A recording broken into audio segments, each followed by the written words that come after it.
Welcome to day 4 of the quarantine series. Today is going to be a fun one. I'm going to speak a little bit about some news that's come out recently and affected, well, pretty much every elite athletes next year.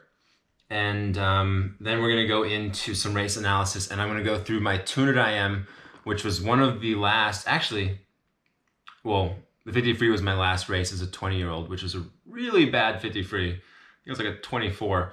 But the 200 IM was one of my last races as a 20-year-old at the Des Moines Pro Swim Series a few weeks ago. And I'm going to analyze that race for you in real time. We're not going to stop the feed. I'm just going to show you everything I noticed and some things that we can adjust and train for in the next year. As you probably already know, that the Olympics will be postponed to 2021. I think this is a great thing. This is a great call.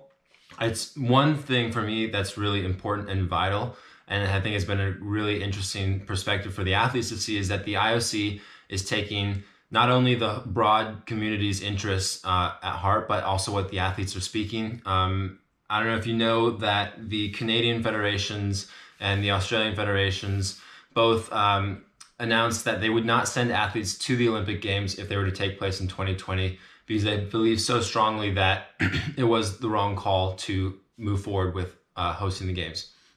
This was really huge, and this, I believe, was a catalyst moment in pushing the IOC, the International Olympic Committee, to making a decision that all of the athletes can now have a little bit of peace knowing we have a year to continue getting ready, because right now, if the Olympics do take place in 2020, we would not be prepared. We would not be in the same level of elite swimming, athletics, running, whatever sport you do, because so many of us have been blocked from being able to train that. Like, I haven't been in the water for a week now.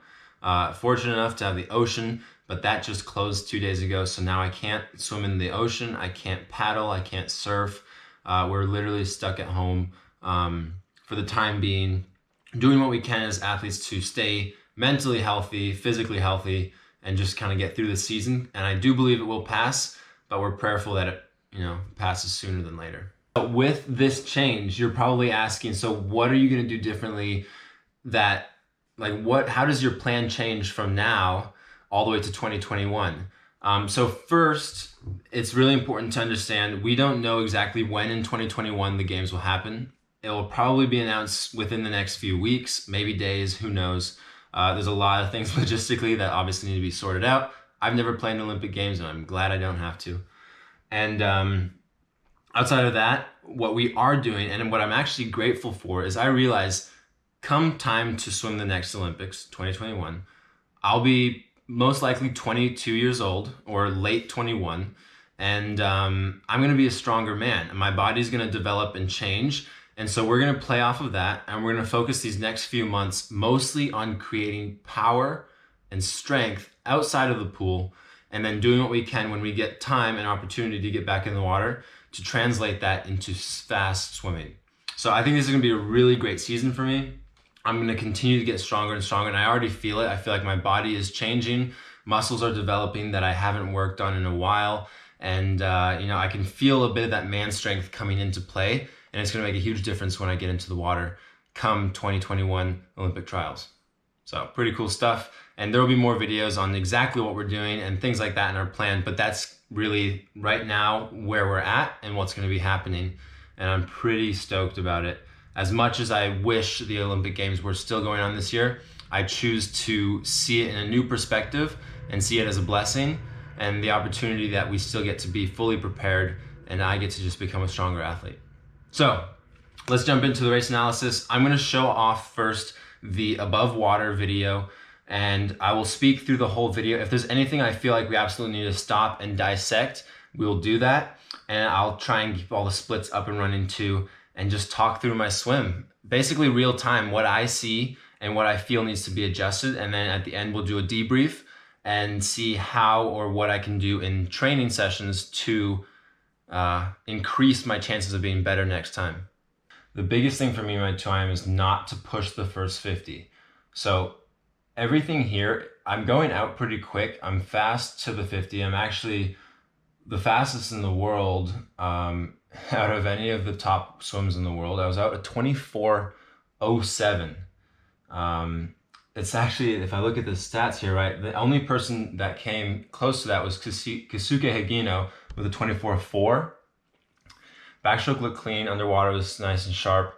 I don't know if you guys saw, but I do a crossover backstroke pullout, and the idea is just to create at least amount of drag and most propulsion, so that I can get up into the swim right away.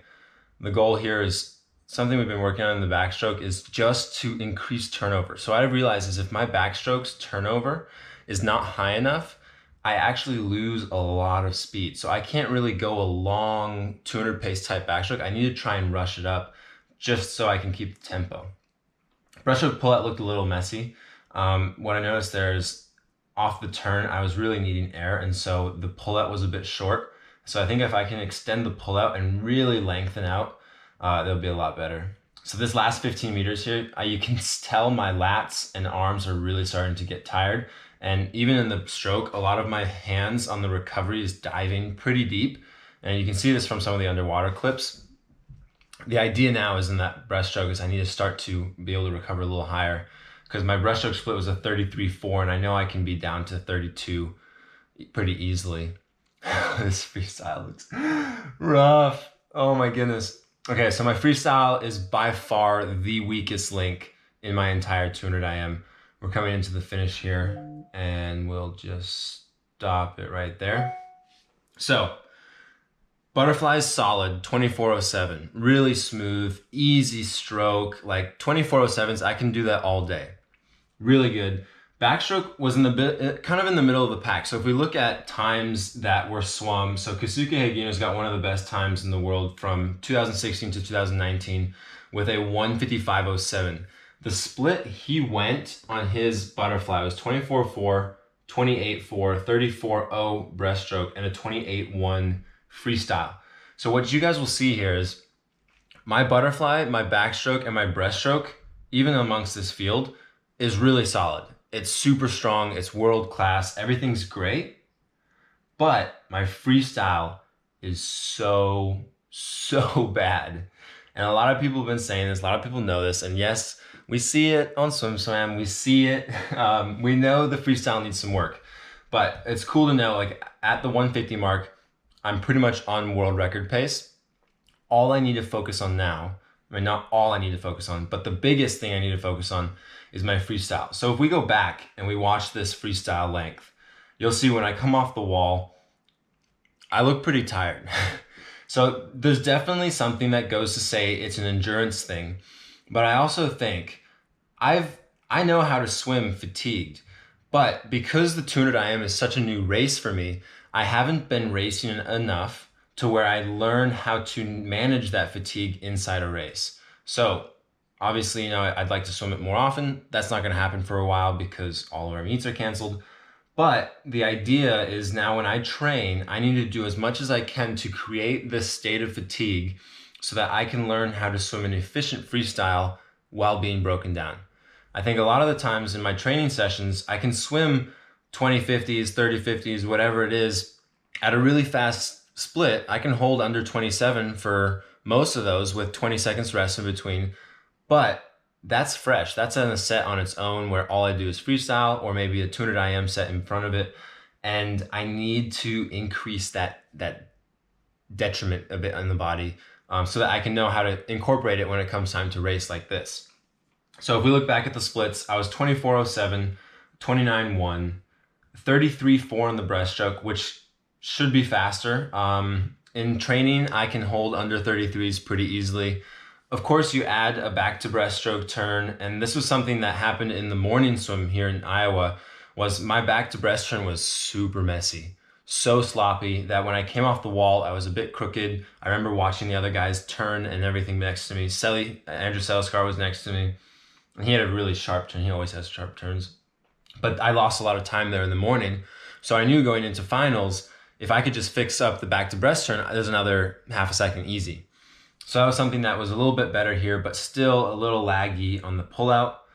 The stroke looked clean, but definitely towards the last 15 started to lag. And then really the biggest takeaway for me is just that freestyle. It's a pretty simple takeaway. You see, a lot of my strokes, like my fly is very refined. I swim a lot of butterfly in training. I love the stroke. It's something I've been very methodical about. My backstroke has gotten quite a bit cleaner. I think here it's probably one of my best backstrokes. I was a 29.1 for the 50 back. Very clean. Typically it's hard to be under 30 there. And then my breaststroke was good, a little in the middle, kind of an average breaststroke for me. And then the freestyle, by far the worst. Out of all of the swims, if we look at the stats here, mine is the last by like Keisuke Higino's worst 200 IM, or one of his worst 2 IMs out of his few that he's got on the list here, was a 28.9 coming back in the freestyle. I came back a 30.1. That's crazy. Ledecky comes back faster than that in her IM. I'm pretty sure she does. So that's something to work on and something very exciting, very encouraging to myself, because I know a 30 is a very average time for me and I should be able to come back much quicker, and that's what we're going to be working on. So with that being said, a lot of the things we're doing inside of training, well, now I guess we're not doing as much, but our endurance aspect, we're going to start doing a lot of prone paddling, and this is for distance. I'm trying to make it fun, to enjoy it. A lot of you may poo-poo at it and laugh about the fact that I surf a lot, but I think there's a lot to say that when I'm out there, I'm paddling constantly for waves, and there's going to be a level of endurance and strength that's created for swimming. And then outside of that, we're doing a lot in the pool, a lot more than we used to, a lot more tuner pace, a lot more focused efforts, intentional on the strokes, specifically freestyle. Freestyle is an event or a stroke that I've never really paid a ton of attention to. I never really put so much effort into it outside of training for my 50 free, because the 50 free is something I've always loved. And that's what we're going to be doing for the 2IM. So I hope you guys enjoyed this. This was a lot of information. Maybe it could be a little boring for you, but if you are into swimming and you are into learning, I think this can be really helpful. I hope that you can take something from these underwater clips. Something I noticed majorly in my freestyle is that my arms, because of the fatigue, are dropping super deep. So if you watch here on this clip, I need to be recovering much, much higher. You can see Andrew Selskar on the left side of me coming up, just hauling. Really beautiful stroke. He has an incredible swim, an incredible freestyle, and something that I'm going to be really looking at improving on is trying to do what he's doing there by lifting the hand almost before it sets his catch, which looks like he's then able to position his elbow so high that he creates a very efficient stroke. But yeah, that's my analysis. I hope you guys enjoyed it. I'm sorry if this was a little long, but I really appreciate you taking the time to listen and learn, and I love you. Fun stuff. Okay, I guess this is the vlog. That's it. So if you enjoy more of analysis stuff, let me know. I can do other events. Probably won't be as long as this because the 200 IM is as long as I go. Nothing else goes longer. And yeah, I love you. Enjoy quarantine. Be safe. Don't forget to sanitize and keep your distance from people. Physically distance, but don't socially distance. Now it's more important than ever to stay social. So FaceTime someone, call someone, text them, tell them they're valued. And I'll see you guys in tomorrow's vlog. Cheers. Goodbye.